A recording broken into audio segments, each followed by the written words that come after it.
Worked podcast. You're with the host Julian Leahy. Today I'm joined by the fantastic, not Aaron, Michael Hudlow and Navim. I missed your last name. I forgot your last name. What's your last name, Navim?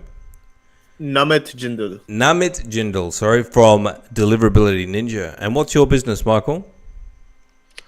I'm a author, advisor, professional speaker on basically big IT systems, CRM systems, and artificial intelligence. Very interesting. We're going to talk to you about that. All right, but first, we're going to play Jeopardy. Let me read the categories. First of all, Geology, Insects, Nursery Rhymes, US Cities, History, and Human Vision. On the left, we've got Michael, so you can kick things off. Michael, what category would you like? I'll take Geology for 100 since we may know the answer. Don't give up my secrets. He accidentally saw this one. The Star of India is this type of precious stone. What is a diamond? Namit. Sorry, is it Namit?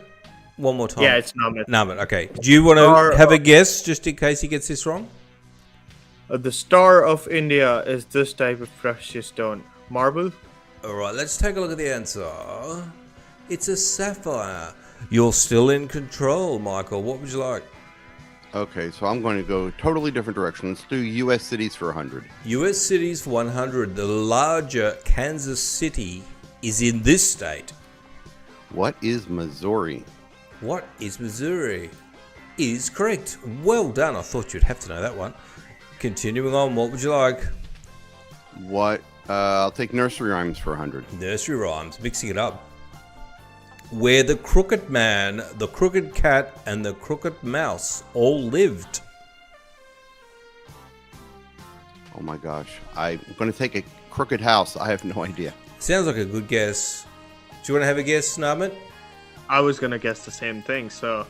The Crooked House. Well done, Michael. 100 points. You're on 200, and you're in control still.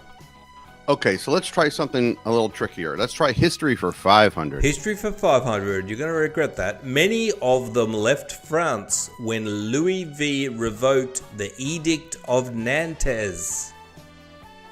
I'm going to take a guess with the Huguenots. If you get this, Michael, I'm going to believe you are a legend. Do you want to have a guess, Namit? I have no clue. I feel like I'm competing with an author here, so... The Huguenots is correct. Well done, Michael. The bookworm has won. that one. Well done. What would you like? That was 500 points. Let's just have fun. Let's go Insects for 100. Insects for 100. Cooties, the lousiest insects of all. Is that a question? It's an answer because this is Jeopardy. I'm sorry. I'm sorry. I assume it's a louse.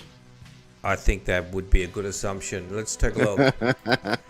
A louse is the plural. That is correct. Well done, Michael.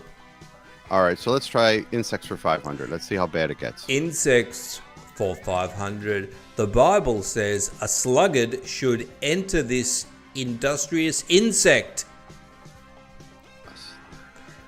saying that the slug is lazy. That's a bit unfair. Yeah. Insectist. Let's go with what is a locust? Locust. I would have gone B, but then of course locusts are in the Bible. Namit, do you want to have a guess? So, how about I take a hint and go with bees? Okay, now you shouldn't listen to me always, but let's take a look. The ant, the other, arguably more industrious insect. Michael, you're still in control. What would you like?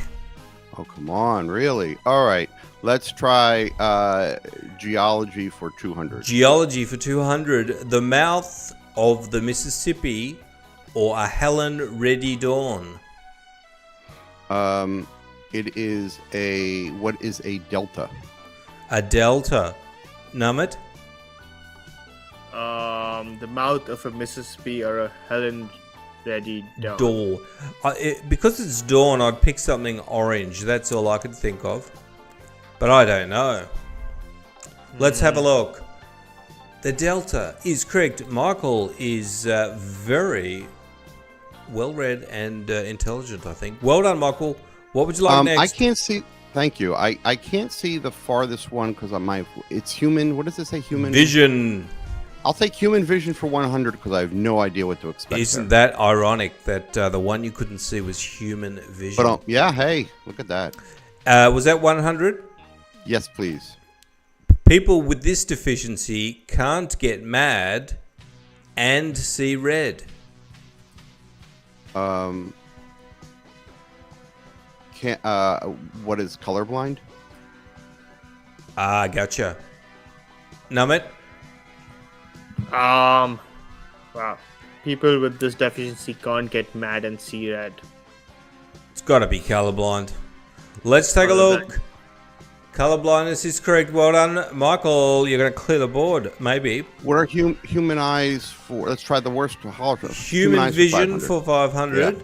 Yeah. You have to keep an eye on this, MD.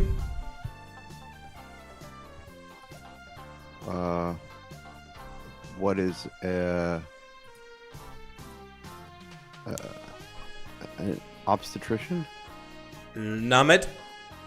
Optometrist? Yeah, that's what it is. Well, you know what?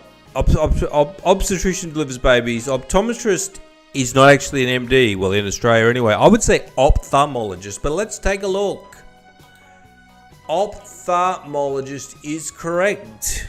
Wow, incredible. Yeah, I had baby on the brain because I became a grandfather 2 weeks ago. So I guess, there you go. That's your excuse. All right. What would you like, Michael? No, I didn't get it. Did I? You're still in control. Oh, I got it. Okay, so let's try nursery rhymes for 500. Nursery rhymes for 500. Mother Goose's mode of transportation. Really? Mother Goose. What's the deal with Mother Goose?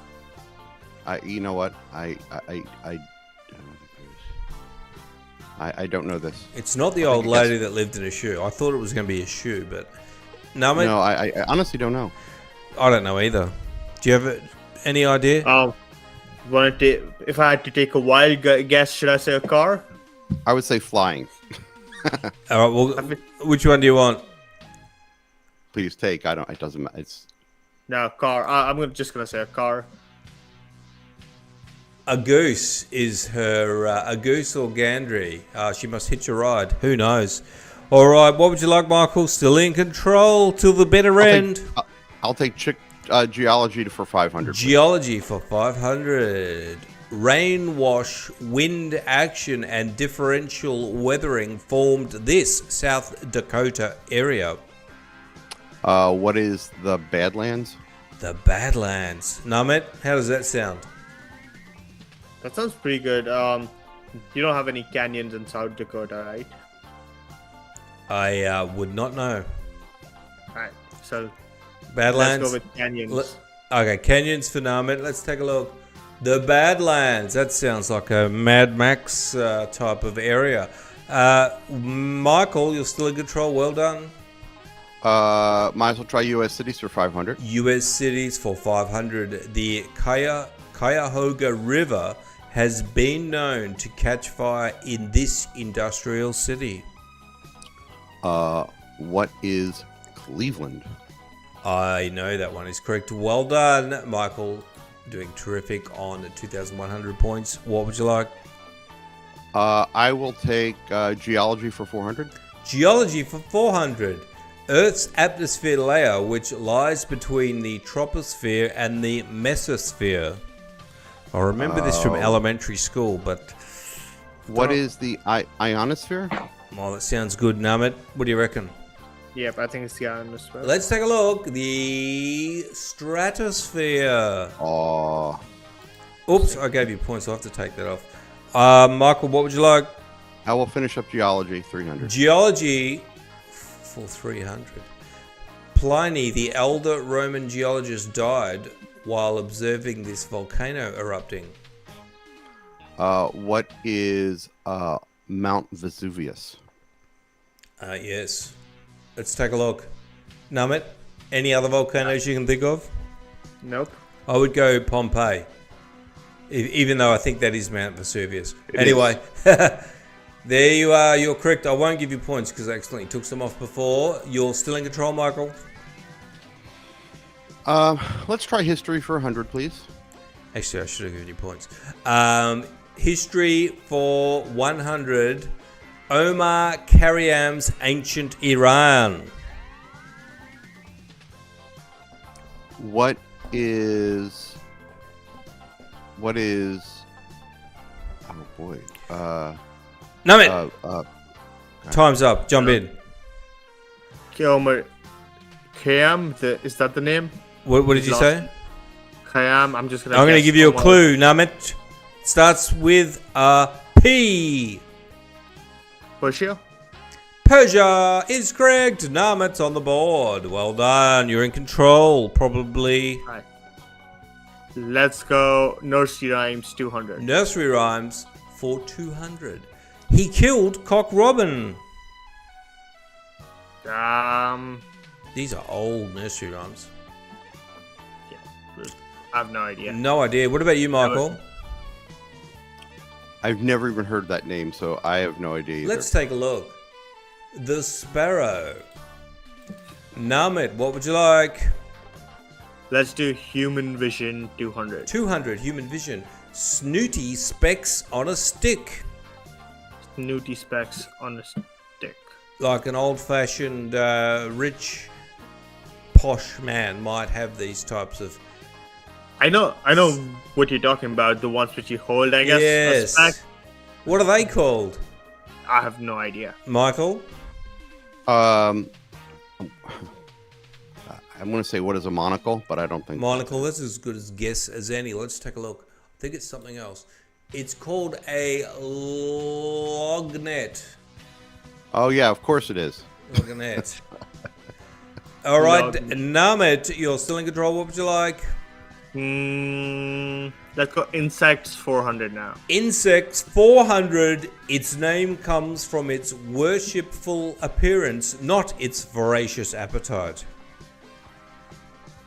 Is it a moth? A what?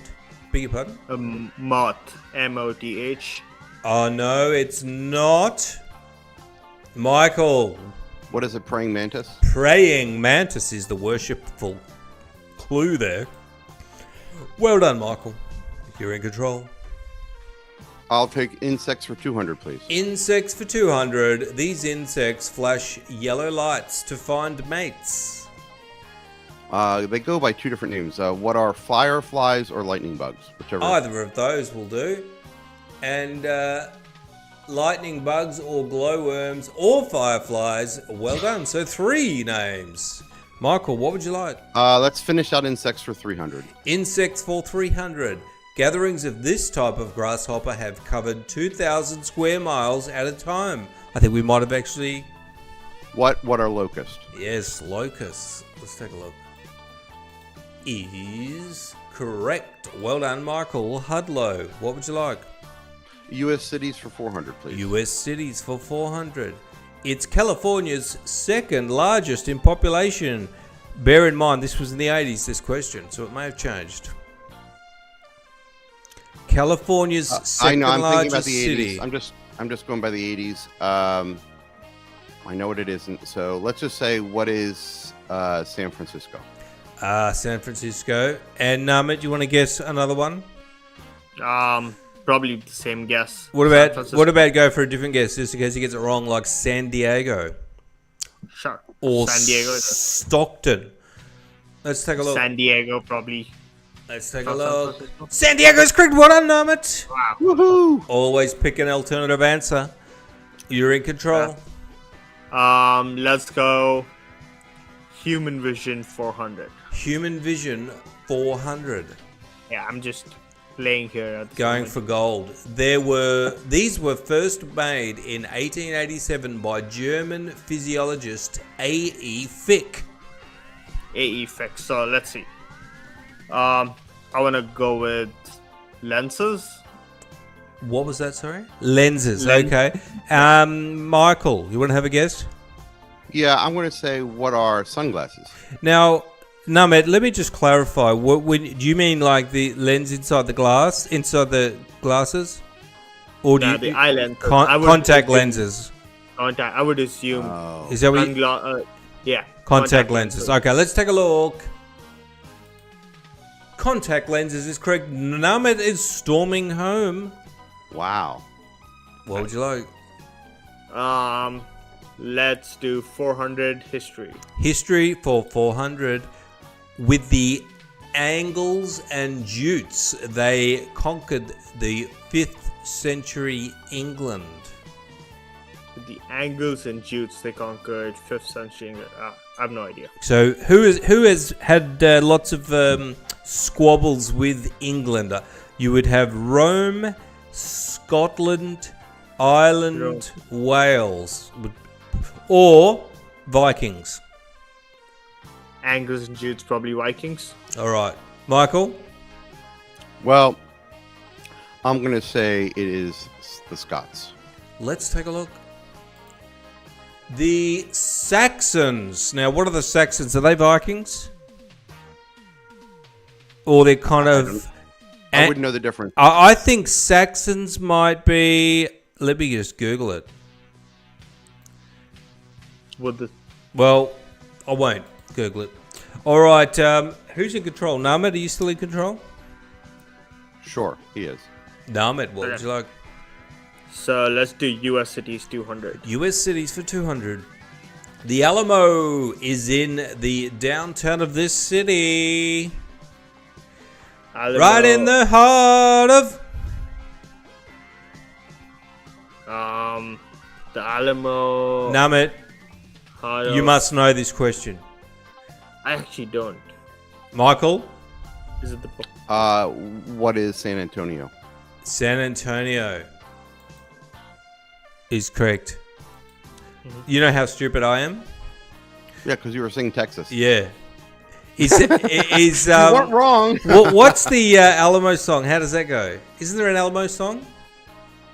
Alamo song? In Pee Wee Herman, they sing us. Oh no, they just sing the Texas song in Pee Wee Herman. But he's going to the Alamo. That's where I got confused. Yes. All right, Michael, you're still in control.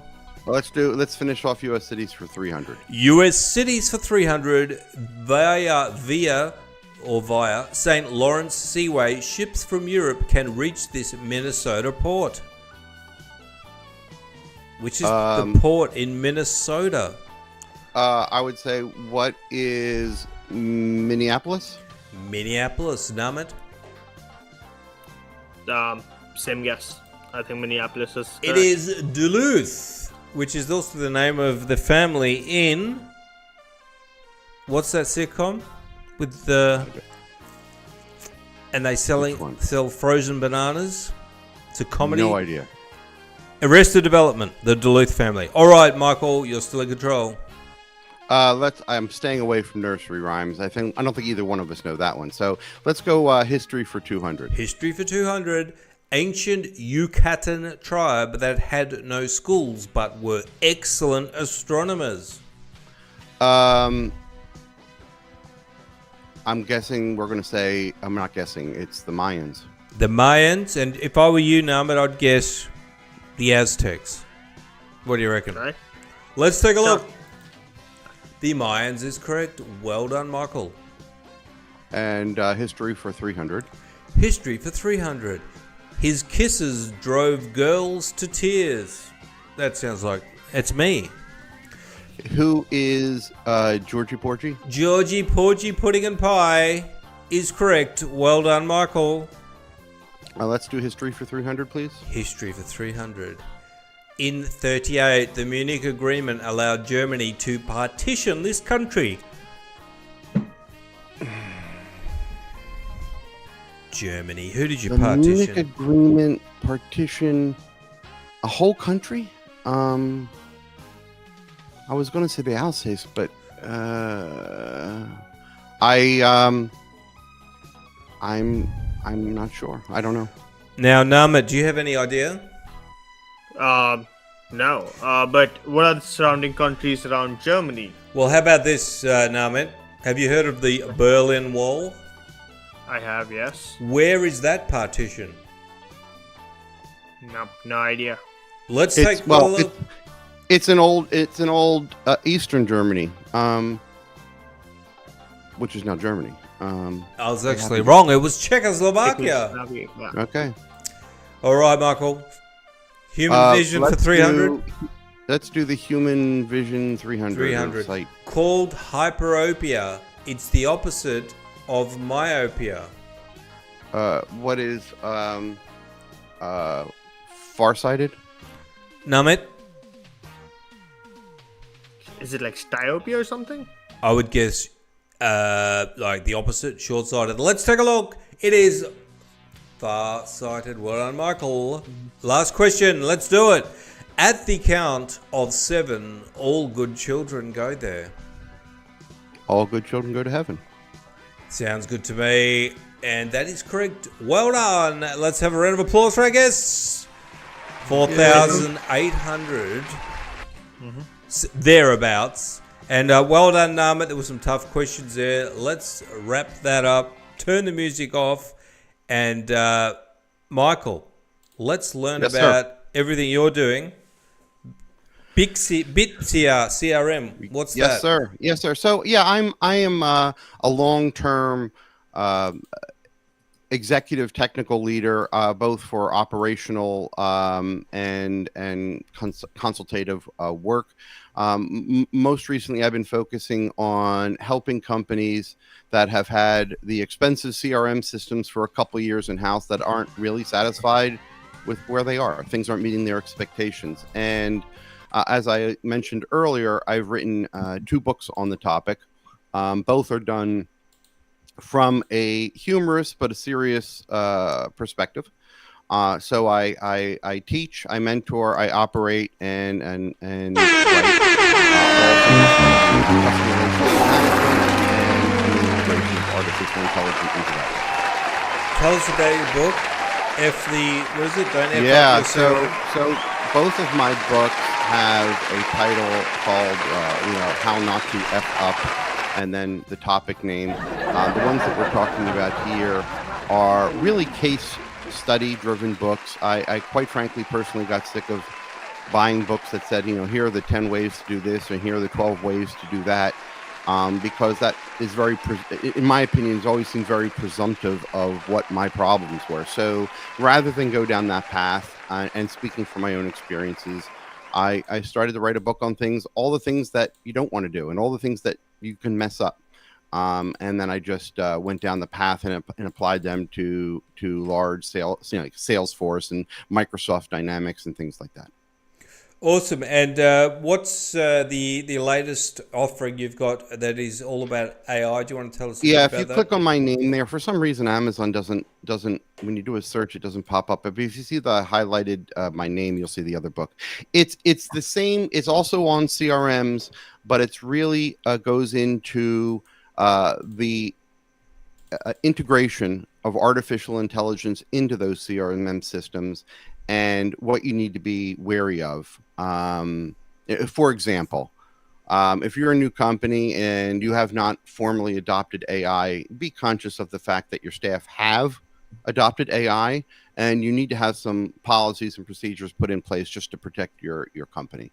And that's an example. And things are all like that of, ideal places to start, reasons not to start using AI with customer relationship.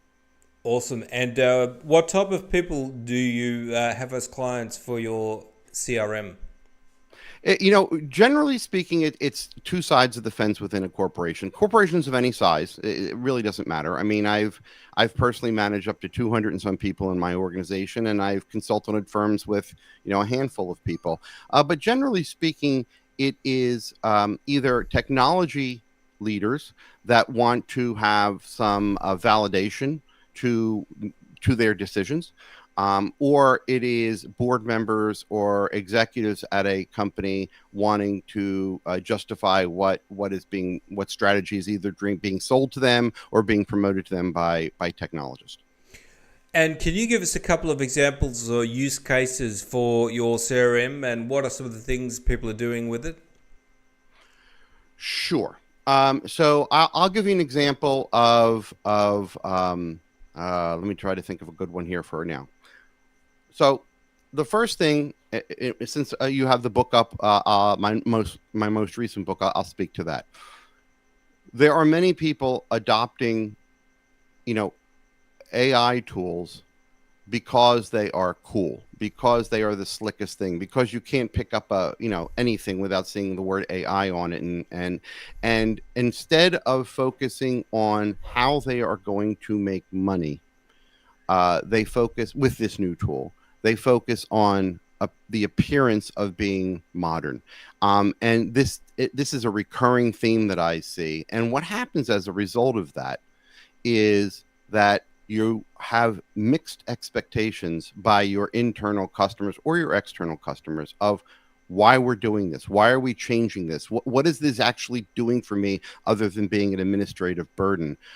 So really what you need to do is target on what problems need to be fixed, and can these solutions help me fix them, and ultimately make real money, not soft dollars, but real dollars. And I'll give you one other real quick example of a true scenario. A day after a very, very large implementation, a CEO of a firm literally was, I don't know, 8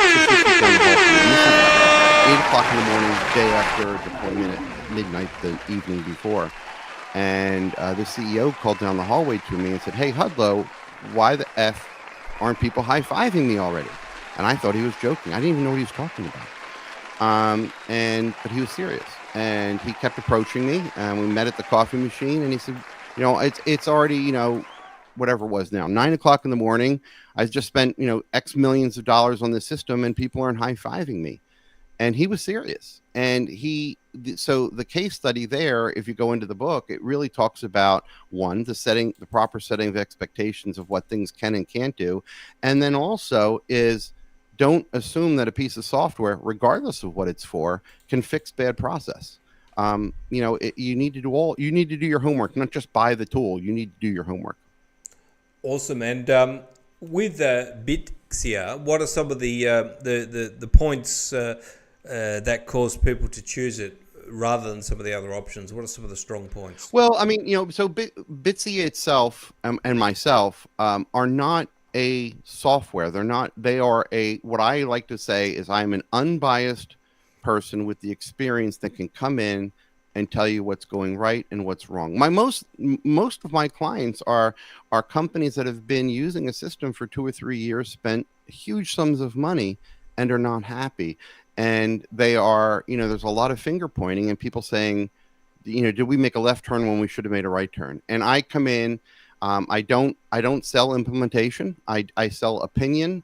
And it's a good one, though, I have to say so, a report card of sorts of where you are, what put you in that place, and then what's the most efficient way to solve your problems.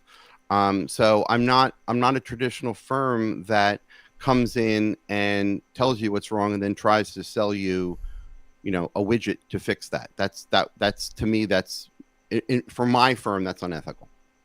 Gotcha. So there's a bit more consultation involved, which I think is important, because the end users have a real steep learning curve, and we can't expect them to really know what they're doing.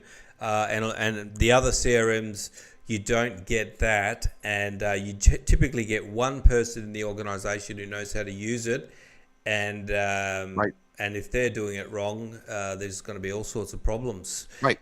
And go ahead. Sorry. No, you go ahead, Michael. No, you're right. And what so many individuals, CRMs are not new, but they're still a new concept. But then when you bolt on all the things that come along with artificial intelligence, it becomes enormous and, quite frankly, very hard to wrap your head around. So it is easier to, get something off the shelf and pay good money for it and assume it's going to fix your problems, when that's just not a reality. But that's really where a lot of people find themselves. And when they raise their hand for help from a vendor, quite frankly, a vendor is motivated on selling more, not fixing what you already purchased. And that becomes just this whole slippery slope and starts a whole storyline of mistrust. So I identify those points and ensure where people are going right or wrong, and hopefully save them a lot of money. Awesome. And how is the process of getting in touch with you? How do you mostly speak to people? Do they contact you on LinkedIn? Do you have a call with them? How does it work? Yes, yeah, and I will say this to anybody: reach out to me on LinkedIn is the best way. As much as I am a consultant and an advisor, I am also someone who loves networking for the sake of networking and meeting new people. So if you reach out to me and want to talk, it's free to talk. We don't have to talk about what I do or even what you do. And then if there isn't a need, then absolutely we start with a conversation. And I'm look, honestly, I'm not the best salesperson because I don't put any pressure on people, and I like it that way. So LinkedIn, and via LinkedIn you can find my email and all that kind of stuff, and including the website as well. Awesome. Yep. So I think I've got the LinkedIn details in the show notes and description, so people can get in touch with Michael that way. Thank you very much, Hey, thank Michael you. Hudlow.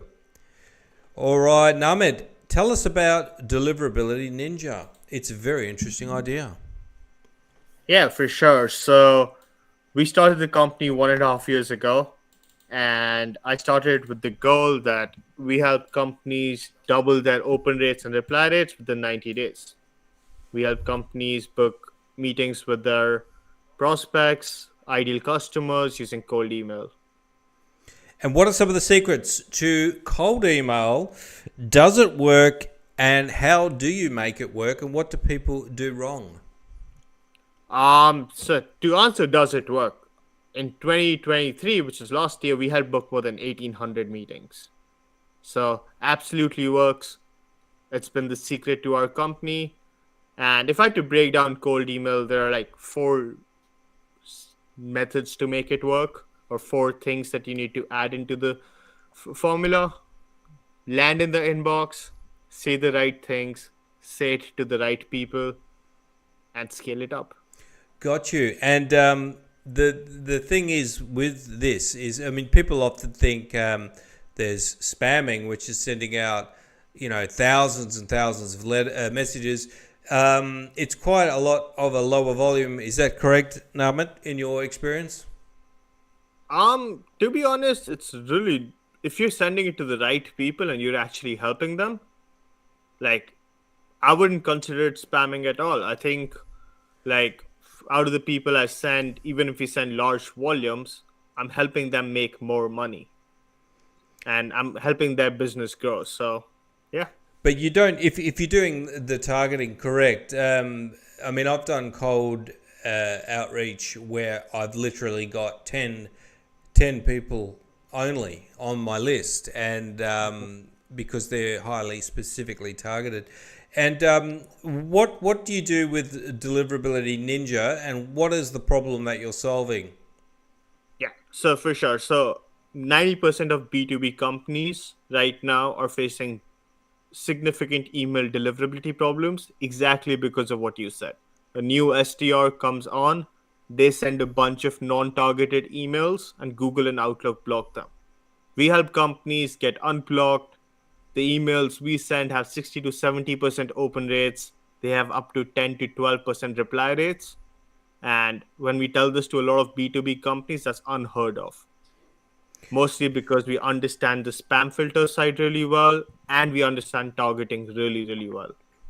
Do you have people setting up domains for sending so that they're not sending from their main domains? Yeah, absolutely. Like in the digital world, main domains are like, it's easier to change a house than it is to change your domain, or it's easier to move offices than it is to move your domain. So like secondary domains, in case something happens, much easier to replace them. Yes, you don't want to get your main domain on the blacklist, and then nothing will be hitting the inbox. And so that's very interesting. And what do you send with? Do you use AWS, or do they use Gmail work suites, or what do you usually use? So a combination, like the world of cold email is super risky and erratic right now. So we always recommend people diversify. get a couple of inbox from Gmail, get some from Outlook, use custom infrastructures. Mostly for internal use, we're using all three, and it varies by your prospect. And how does it work? Is it a monthly subscription or is it a consultancy service? Yeah, so we're offering two solutions. One of them is like where companies come to us and tell them, hey, our cold outreach isn't working. All we care about is sales meetings. This is our ICP. Can you help us get sales meetings? That's a monthly subscription. The other kind of companies that we serve, mostly bigger companies that have like 5+ sales reps, is like we create a system for them. That's a one-time fee to help them double their open rates and reply rates. I see. So on the first option, you basically, they tell you what they're trying to do and then you manage the campaign. Is that correct? Yep, exactly. We get them meetings on their calendars with their ICP. Just get them appointments. Well, that would be a good solution for a lot of people. That's very interesting, Namit. I might have a chat to you about that. That's fantastic. And how do people get in touch with you? Where do you dwell on the internet? LinkedIn, Twitter. LinkedIn's probably the easiest. I try to reply to as many messages as I can on LinkedIn. And yeah, especially if you're starting your own business, if you're like a new entrepreneur, you need help starting it from scratch, I'm more than happy to mentor you and help you. Awesome. Well, that's very interesting.